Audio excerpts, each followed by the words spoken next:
নমস্কার প্রিয় বন্ধু, জীবনবাণী অনুষ্ঠানে আপনাকে স্বাগত জানাই।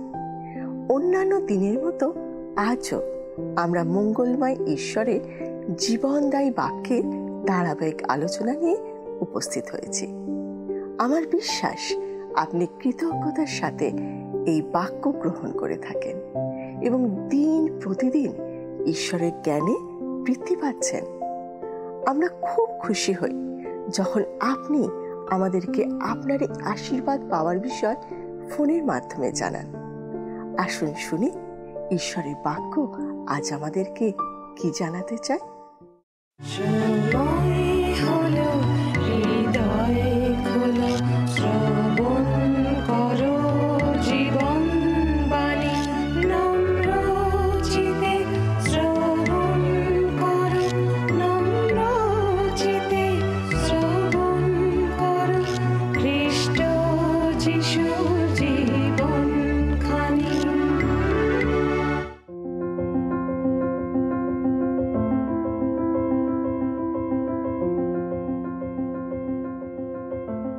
আমাদের এই জীবনবাণী অনুষ্ঠানে আমরা বর্তমানে ধারাবাহিকভাবে বাইবেলের পুরাতন নিয়মের অন্তর্গত দানিয়েলের পুস্তকটি অধ্যয়ন করছি। এই পুস্তকের প্রথম অংশে বাবিল রাজ নবুখুদনেসরকে একটি গুরুত্বপূর্ণ ভূমিকায় দেখা যায়। বিগত দুটি পর্বে আমরা লক্ষ্য করেছি তাকে দ্বিতীয়বার একটি স্বপ্ন দেখতে। সেই অদ্ভুত স্বপ্নের তাৎপর্য আগের বারের মতো এবারও দানিয়েল ভগবতী ব্যাখ্যা করে দিলেন। স্বপ্নটা ছিল স্বয়ং নবুখুদনেসরের বিষয়। তিনি ও তার সাম্রাজ্য যখন শক্তির শীর্ষে পৌঁছে গেছিল, তখন ঈশ্বরের নির্দেশে তিনি 7 বছরের জন্য একটি সাংঘাতিক মানসিক ব্যাধিতে আক্রান্ত হয়েছিলেন।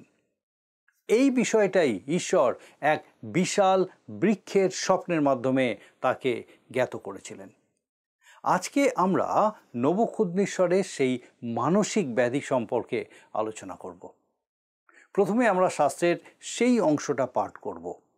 আসুন আমরা দানিয়েল পুস্তকের 4 অধ্যায় 28 পদ থেকে 30 পদ পর্যন্ত পড়ি। আমার অনুরোধ, যদি আপনার কাছে বাইবেল থাকে আমার সঙ্গে আপনি আপনার বাইবেল খুলুন আর আমরা দানিয়েল 4 অধ্যায় 28 থেকে 30 পদ পর্যন্ত পড়ি।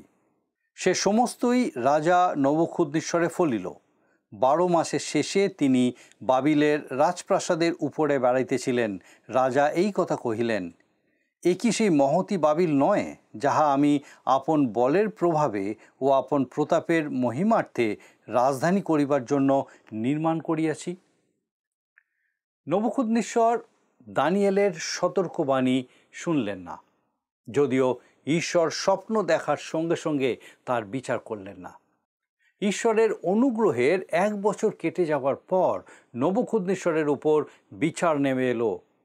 এর থেকেই আমরা বুঝতে পারি যে ঈশ্বর কত দীর্ঘ সহিষ্ণু। কিন্তু তার করুণা আর দীর্ঘ সহিষ্ণুতা দুষ্টদের বোধগম্য হয় না। উপদেশকের 8 অধ্যায় 11 পদে দেখবেন। রাজা মানসিক ভাঙনের একদম শেষ প্রান্তে এসে পৌঁছেছিলেন। তিনি তার বিশাল সাম্রাজ্যটির চারিদিকে দৃষ্টিপাত করলেন।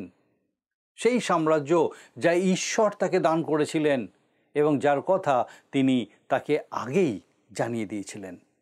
তা সত্ত্বেও নবুখুদনেসর এখন বললেন, এ কি সেই মহতী বাবিল নয়, যাহা আমি আপন বলের প্রভাবে ও আপন প্রতাপের মহিমার্থে রাজধানী করিবার জন্য নির্মাণ করিয়াছি? ইতিহাসে অসংখ্য পুরুষ ও নারীদের কথা জানা যায় যারা ছোট ছোট সাম্রাজ্য গড়ে তুলতে চেষ্টা করেছেন, আর তারপর তারা সেগুলোর দিকে গর্ব ভরে দৃষ্টিপাত করেছেন। আমি মাঝে মাঝে যুব প্রচারকদের পরামর্শ দেওয়ার সুযোগ পাই, আর তখন তাদের বলি, শোনো ভাইরা, তোমাদের মণ্ডলীকে ঘিরে একটা ছোট্ট সাম্রাজ্য গড়ে তোলার চেষ্টা করো না।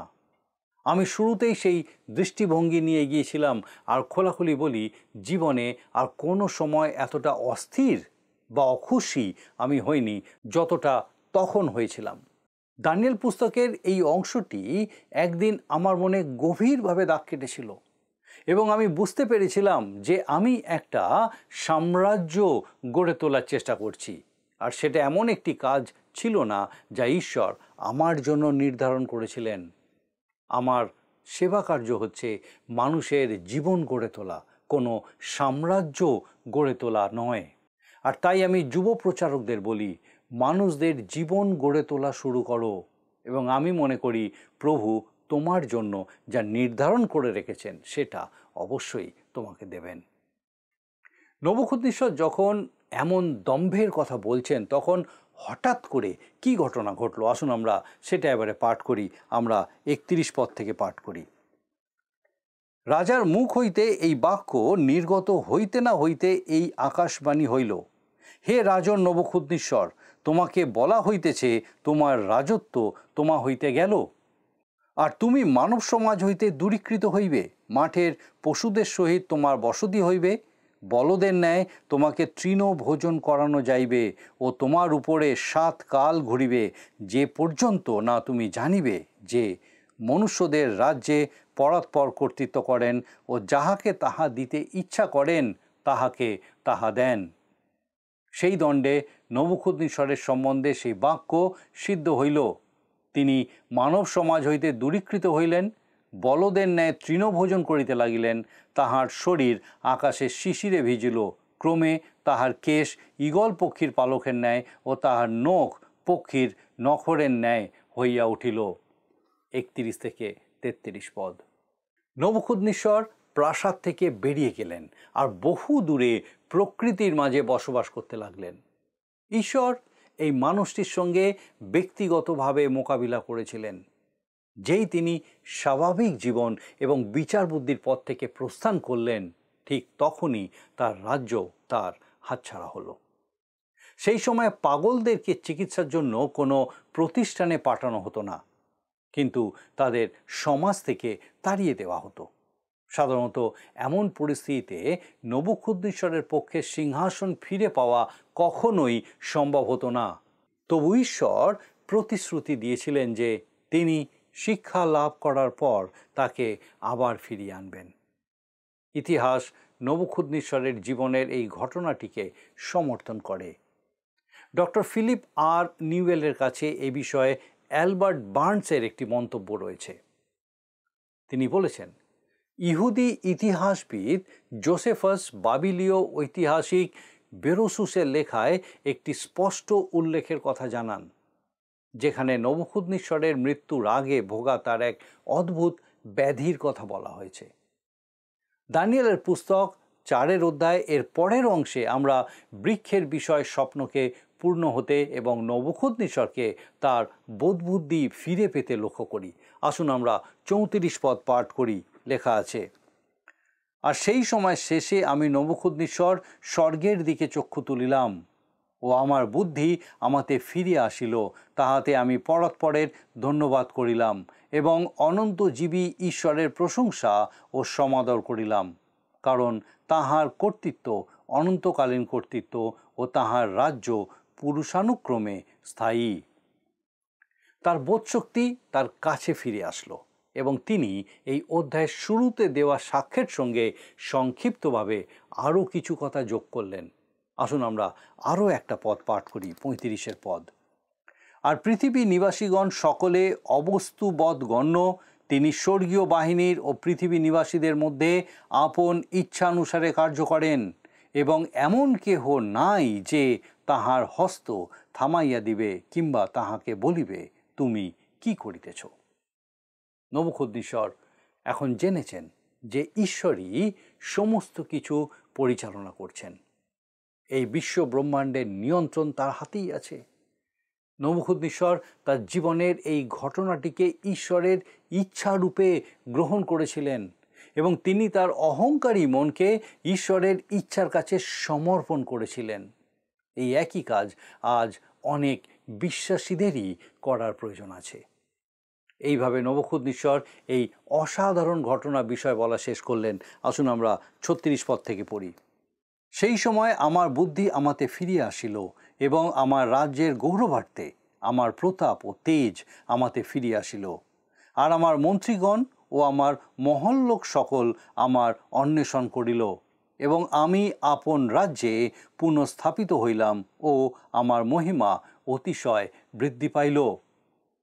এখন আমি নবুখদ্নেশ্বর সেই স্বর্গরাজ্যের প্রশংসা, প্রতিষ্ঠা ও সমাদর করিতেছি, কেননা তাহার সমস্ত ক্রিয়া সত্য ও তাহার পথ সকল ন্যায্য, আর যাহারা সগর্বে চলে তিনি তাহাদিওকে খর্ব করিতে পারেন। নবুকদনেছরের বিবেক বা বুদ্ধি তার কাছে ফিরে এসেছিল। বাবিলের রাজারূপে তিনি পুনরায় বহাল হলেন এবং তার কাছে কর্মকর্তারাও আবার ফিরে এলেন। এবারে আমরা আসব দানিয়েল পুস্তকের 5 অধ্যায়। এই অংশে আমরা যে বিষয়গুলি দেখব সেগুলি হলো বেলশৎসরের ভোজ, ঈশ্বরের অঙ্গুলি দ্বারা দেওয়াল লিখন, দেশের পণ্ডিতেরা সেই দেওয়াল লিখন পাঠোদ্ধার করতে অসমর্থ হলেন, দানিয়েল রাজার দান প্রত্যাখ্যান করলেন, দানিয়েল সেই লেখার তাৎপর্য ব্যাখ্যা করলেন, বাবিল রাজ্যের পতন, সেই রাত্রেই ভাববাণী পূরণ হওয়া। 5 অধ্যায়ে এই যে ঘটনাগুলো লিপিবদ্ধ করা আছে সেগুলো আগের অধ্যায়গুলিতে লিপিবদ্ধ থাকা ঘটনাগুলোর অনেক পরের ঘটনা। আবারও বলা যেতে পারে এটা বাবিলীয় ঐতিহাসিক নথি থেকে তোলা একটি পৃষ্ঠা মাত্র। এবং 4 অধ্যায়ের ঘটনার পর থেকে আরও অনেক কিছু ঘটে গেছে। আমরা প্রথমে দেখব বেলশৎসরের ভোজের বিষয়। আসুন আমরা 5 অধ্যায়ের প্রথম পদ পাঠ করি। 5 অধ্যায় তার 1 পদ, দানিয়েল ভাববাদী পুস্তক 5 অধ্যায় 1 পদ। রাজা বেলশৎসর আপনার সহস্র মহল লোকের নিমিত্ত মহাভোজ প্রস্তুত করিলেন এবং সেই সহস্রের সাক্ষাতে দ্রাক্ষারস পান করিলেন।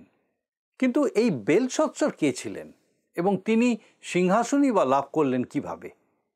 আগের অধ্যায় অনুযায়ী সেই রাজ্যের রাজা ছিলেন নবুকদনেছর। বেলশৎসর ইতিহাসের একটি বিতর্কিত চরিত্র, তাই আমাদের কিছু সময় নিয়ে তার বিষয় একটু ভালোভাবে অধ্যয়ন করা প্রয়োজন। কোনো একজন বিখ্যাত মানুষ বলেছিলেন বেলশৎসর নামে কোনো রাজাই ছিল না। জন ওয়ালবোর্ড তার ড্যানিয়েল দ্য কি টু প্রফেটিক রিভিলেশন এই বইতে 114 পৃষ্ঠাতে লিখেছেন, নবনিদুস সিলিন্ডার আবিষ্কারের আগে বাইবেল বহির্ভূত কোনো সাহিত্যেই যাকে দানিয়েল বাবিলের রাজা হিসাবে উল্লেখ করেছেন সেই বেলশৎসরের কোনো উল্লেখ পাওয়া যায়নি। দানিয়েল গ্রন্থের সত্যতা ও ঐতিহাসিকতা নিয়ে সংশয় প্রবেশকারী সমালোচকেরা তাই অবাধে প্রশ্ন তুলতে পারতেন যে বেলশৎসর নামে আদৌ কোনো ব্যক্তি ছিল কিনা। নবনিদুস ও বেলশৎসর বিষয়ে রেমন্ড ডগাটির পাণ্ডিত্যপূর্ণ গবেষণা, যেটা নবনিদুস সিলিন্ডার ও অন্যান্য উৎসের ভিত্তিতে রচিত, প্রকাশিত হওয়ার পর থেকে বেলশৎসরের সামগ্রিক ঐতিহাসিকতা নিয়ে আর সন্দেহ করার কোনো ভিত্তি নেই। বেল সার উসুর বেলশৎসর নামটি এমন সিলিন্ডারে পাওয়া গেছে যেখানে তাকে নবনিদুসের পুত্র বলে উল্লেখ করা হয়েছে। এখন সবাই স্বীকার করেন যে বেলশৎসর তার পিতা নবনিদুসের অধীনে সহশাসক রূপে রাজকার্য পরিচালনা করেছিলেন। এই পর্যায়ে নবুকদনেছরের শাসনের পর যে সমস্ত ঘটনা ঘটেছে তার একটা সংক্ষিপ্ত সার প্রকাশ করা হলে আমাদের বুঝতে সুবিধা হবে। আনুমানিক খ্রিস্টপূর্ব 561 সালে নবুকদনেছরের মৃত্যুর পর তার একমাত্র পুত্র ইবিল মরদক তার স্থলাভিষিক্ত হন। দ্বিতীয় রাজাবলী তার 25 অধ্যায় 27 পদে দেখবেন। নেরগল সরেৎসর, যিনি নবুকদনেছরের এক কন্যাকে বিয়ে করেছিলেন, ইবিল মরদককে হত্যা করেন এবং তারপর আনুমানিক খ্রিস্টপূর্ব 559 সালে সিংহাসনে আরোহণ করেন। নেরগল সরেৎসরের পর তার কিশোর পুত্র সিংহাসনে বসেন, তবে তিনি মাত্র কয়েক মাস শাসন করেছিলেন। এরপর নবনিদুস তাকে হত্যা করেন, যিনি নবুকদনেছরের আরেক কন্যার স্বামী ছিলেন। বাবিল সাম্রাজ্যের শেষ শাসক নবনিদুস বেশিরভাগ সময় সাম্রাজ্য থেকে দূরে বিদেশি অভিযানগুলোতে ব্যস্ত থাকতেন এবং তার পুত্র বেলশৎসর বাবিলে থাকতেন এবং তার সহশাসক রূপে রাজ্য পরিচালনা করতেন। এই সমস্ত কিছু জিরোমিওর এই ভাববাণীটিকে প্রমাণ করে। সম্প্রতি আমি এই সকল দেশ আপন দাস বাবিল রাজ নবুকদনেছরের হস্তে দিয়াছি এবং তাহার দাসত্ব করণার্থে মাঠের পশুগণও তাহাকে দিয়াছি, আর সমস্ত জাতি তাহার, তাহার পুত্রের ও তাহার পৌত্রের দাস হইবে। পরে তাহার দেশের সময়ও উপস্থিত হইবে, তখন অনেক জাতি ও মহান রাজগণ তাহাকেও দাসত্ব করাইবে। জিরোমীয় ভাবদী পুস্তক তার 27 অধ্যায় 6 আর 7 পদ। অন্য কথায়, বাবিল সাম্রাজ্য নবুখুদনিসরের পুত্র ও পৌত্রের শাসনকাল পর্যন্ত স্থায়ী হবে এবং তারপর সেই সোনার মাথা বা বাবিল সাম্রাজ্যের শাসন শেষ হয়ে যাবে। আমরা বেলশৎসর সম্পর্কে আরও একটি প্রমাণ পাই নবনিদুষের একটি প্রার্থনা থেকে, যা তিনি তার পুত্রের জন্য চন্দ্র দেবতার উদ্দেশ্যে করেছিলেন। এই প্রার্থনাটি একটি মাটির সিলিন্ডারে আবিষ্কৃত হয়েছে। আমার পুত্র, আমার হৃদয়ের সন্তান, যেন তার দেবতাকে সম্মান করে এবং পাপের পথে নিজেকে চালিত না করে। গ্রিক ইতিহাসবিদ হেরোডোটাসও এই ঘটনার উল্লেখ করেছেন এবং এটি নিশ্চিত করেছেন। পঞ্চম অধ্যায়ে লিপিবদ্ধ ঘটনাগুলোর সময় নবনিদুষ যুদ্ধে ব্যস্ত ছিলেন, আর তার পুত্র বেলশৎসর তখন বাবিল নগরে অবস্থান করছিলেন। আমরা লক্ষ্য করব যে বেলশৎসর দানিয়েলের জন্য একটি পুরস্কারের প্রস্তাব দেন, যেটি ছিল রাজ্যের তৃতীয় শাসক হওয়ার প্রস্তাব। কিন্তু বেলশৎসর তাকে দ্বিতীয় স্থানটি দেওয়ার কথা কেন বলেননি? কারণ বেলশৎসর নিজেই ছিলেন সেই দ্বিতীয় ব্যক্তি। আসল রাজা ছিলেন তার পিতা নবনিদুষ। এখানে প্রথম পদে বর্ণিত বেলশৎসরের ভোজের সময় নগরের বাইরে মাদীয় সেনাপতি গোব্রিয়াস বাবিল নগরকে অবরোধ করেছিলেন। গ্রিক ইতিহাসবিদ জেনোফন বর্ণনা করেছেন কিভাবে তারা শহরটি দখল করেছিল। ইউফ্রেটিস নদীর একটি খালকে মূল প্রবাহে ফিরিয়ে দিয়ে সেনাবাহিনী শহরের প্রাচীরের নিচ দিয়ে প্রবেশ করেছিল। অতএব এই অধ্যায়ের ঘটনাগুলো, যেগুলো বহু বছর ধরে সমালোচকদের দ্বারা অস্বীকার করা হয়েছিল, আজ ধর্মনিরপেক্ষ ইতিহাসের মাধ্যমে নিশ্চিত হয়েছে। আমি বরং বলবো, ধর্মনিরপেক্ষ ইতিহাসই ঈশ্বরের বাক্যের মাধ্যমে নিশ্চিত হয়েছে। আমরা জানি যে ইতিহাসবিদরা মাঝে মাঝে মিথ্যাবাদী হন এবং আমরা সর্বদা তাদের লেখার উপরে নির্ভর করতে পারি না। তবে এখানে ঐতিহাসিক গবেষণা বাইবেলের বর্ণনার সঙ্গে একমত হয়েছে। রাজা বেলশৎসর আপনার সহস্র মহল লোকের নিমিত্ত মহাভোজ প্রস্তুত করিলেন এবং সেই সহস্রের সাক্ষাতে দ্রাক্ষারস পান করিলেন। অল্পবয়স্ক উচ্চবিলাসী বেলশৎসরের অহংকার লক্ষ্য করুন। এদিকে নগরের বাইরে গোব্রিয়াসের সেনারা সম্পূর্ণরূপে ঘিরে রেখেছে, তবুও তিনি এই মহাভোজের আয়োজন করেছিলেন। হয়তো বেলশৎসর ভেবেছিলেন যে শহরটি অপ্রতিরোধ্য ছিল। নবুখুদনিসর শহরটি এমনভাবে নির্মাণ করেছিলেন যাতে সেটা যে কোনো অবরোধকে প্রতিহত করতে পারে। ইটের তৈরি নগরের প্রাচীরটি ছিল আয়তনে 15 বর্গমাইল। সেটা 300 ফুট উঁচু ছিল এবং এত চওড়া ছিল তার উপর দিয়ে পাশাপাশি 4টে রথ একসাথে চলতে পারত। অন্যভাবে বললে, নগরের প্রাচীরটির ওপরে একটা বড় রাস্তা তৈরি করা যেত। তার কাছে বছরের পর বছর চলার মতো শস্য ও জল মজুত করা ছিল। আসলে ইউফ্রেটিস নদী থেকে একটি খাল সরাসরি নগরের মধ্যে দিয়ে প্রবাহিত হতো। বেলশৎসরের ভোজ হয়তো বাইরের শত্রুর প্রতি এক প্রকার চ্যালেঞ্জ ছিল, অথবা শহরের ভেতরের লোকেদের মনোবল বাড়ানোর চেষ্টা ছিল। বাইবেলে আমরা দেখি এই ভোজ এক বিশাল উৎসব দিয়ে শুরু হয়েছিল, আর সেই ভোজের অন্যতম উপাদান ছিল দ্রাক্ষারস। বেলশৎসর ও তার গণ্যমান্য অতিথিরা দ্রাক্ষারস পান করলেন, আর আমার বিশ্বাস সেই দ্রাক্ষারসের কোনো অভাব সেখানে ছিল না। আমরা এরপর কি হলো সেটা পরের দুটি পদে লক্ষ্য করি। আসুন আমরা পরের দুটি পদ পড়ি 2 পদ থেকে। দ্রাক্ষারসের স্বাদ গ্রহণ করিতে করিতে বেলশৎসর আজ্ঞা করিলেন, আমার পিতা নবুখুদনিসর জেরুসালেমস্থ মন্দির হইতে যে সকল স্বর্ণের ও রৌপের পাত্র লইয়া আসিয়াছিলেন, সেই সকল আনিত হোক, যেন রাজা ও তাহার মহল লোকেরা, তাহার পত্নীগণ ও তাহার উপপত্নীগণ সেই সকল পাত্রে পান করিতে পারেন। তখন ঈশ্বরের জেরুসালেমস্থ গৃহমন্দির থেকে আনিত ওই সুবর্ণ পাত্র সকল লইয়া আসা হইল, আর রাজা ও তাহার মহল লোকেরা, তাহার পত্নীগণ ও তাহার উপপত্নীগণ সেই সকল পাত্রে পান করিলেন। এই মানুষটা শুধু বাইরের শত্রুর বিরুদ্ধেই না, এখন দ্রাক্ষারসের প্রভাবে এমন একটা দুঃসাহসিক কাজ করে বসলেন যেটা তার পিতামহ কখনো করতেন না। নবুখদ্নেসর যখন জেরুসালেম দখল করেন তখন তিনি ছিলেন এক বৃদ্ধ অমার্জিত রাজা এবং সত্য ঈশ্বরের সঙ্গে যার পরিচয় ছিল না। আর তিনি জেরুসালেমের মন্দির থেকে পবিত্র পাত্রগুলো নিয়ে এসেছিলেন, কিন্তু যখন জীবন্ত ও সত্য ঈশ্বরের সঙ্গে তার পরিচয় হলো তখন তিনি সেই সমস্ত পাত্রগুলো সযত্নে সংরক্ষণ করে রাখলেন।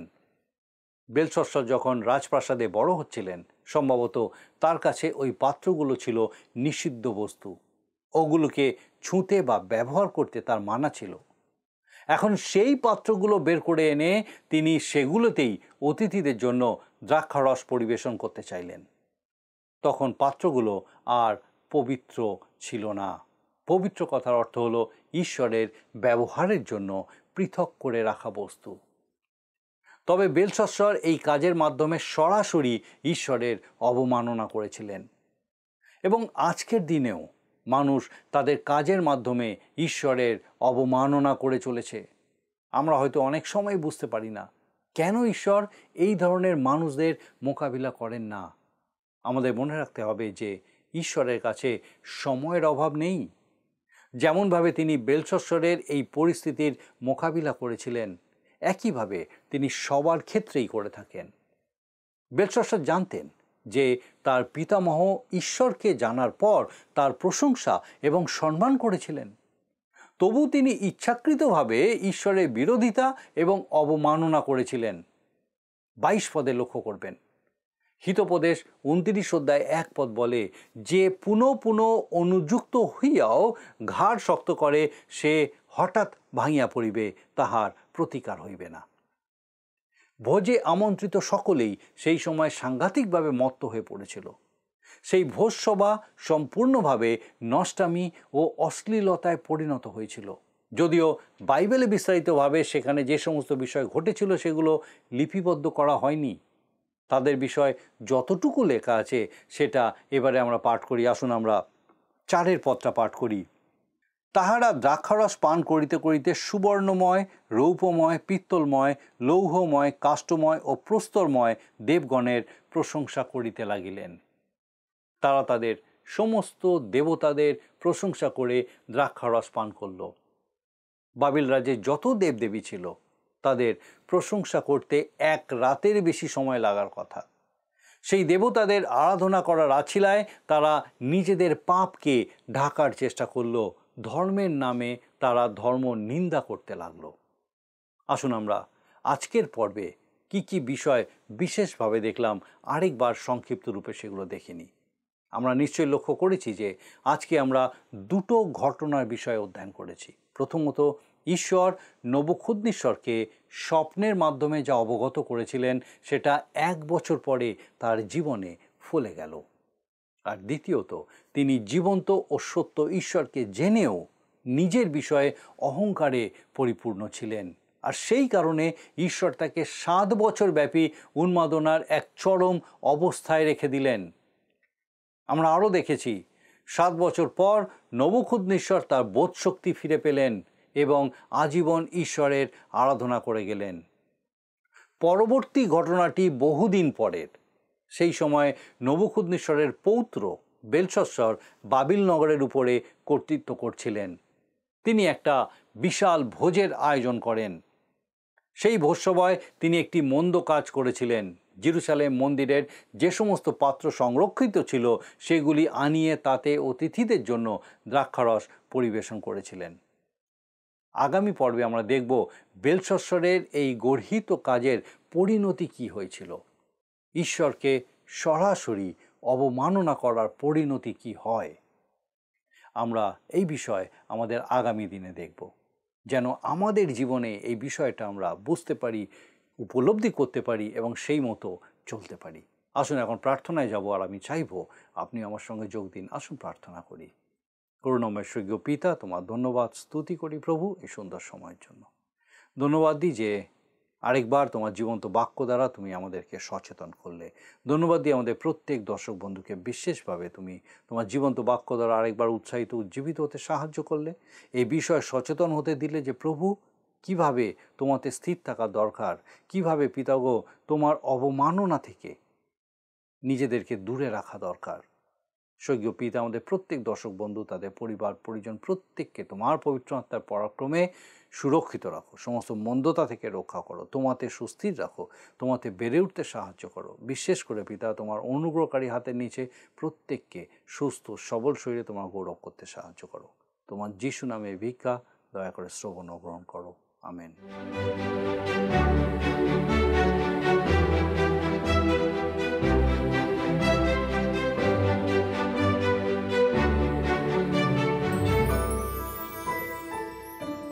আপনি যদি আমাদের এই অনুষ্ঠান বা পুরাতন সম্প্রচারগুলি আবারও দেখতে চান, তাহলে আমাদের অফিসিয়াল ইউটিউব চ্যানেলটি সাবস্ক্রাইব করুন। ভালো লাগলে ভিডিওটি লাইক করুন এবং আপনার বন্ধুবান্ধবদের সাথে শেয়ার করুন। আর অবশ্যই আপনার মতামত কমেন্ট সেকশনে জানান। বন্ধুরা, আজকের বাক্য নিশ্চয়ই আপনার জীবনে এক নতুন আনন্দ যোগ করেছে।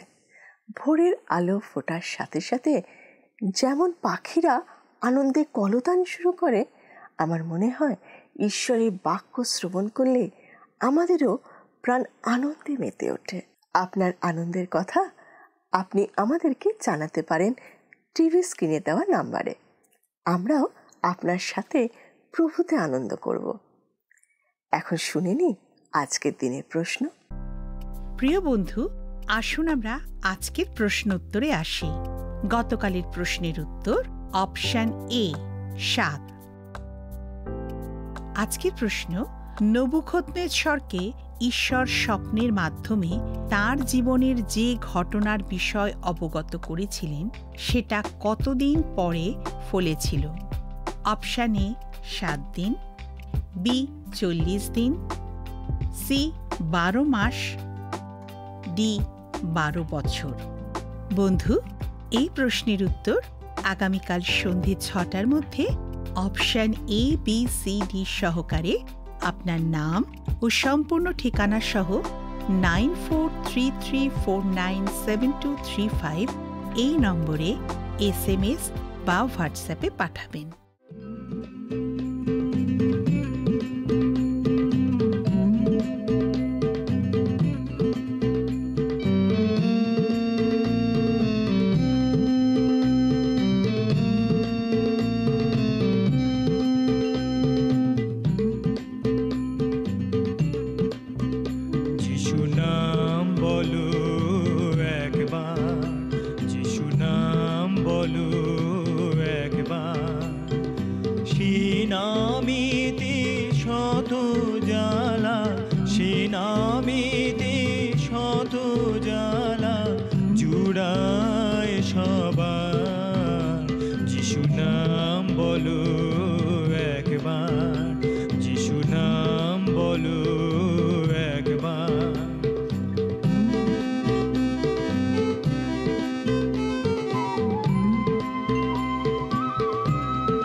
সুগন্ধিতে ভরে যাবে জীবন তোমার। যিশু নাম বলো একবার, যিশু নাম বলো একবার। যদি আপনার এই অনুষ্ঠান ভালো লেগে থাকে তাহলে এই নম্বরে একটি মিসড কল করুন, তাহলে আপনি পরের বারে বিজয়ী হতে পারেন।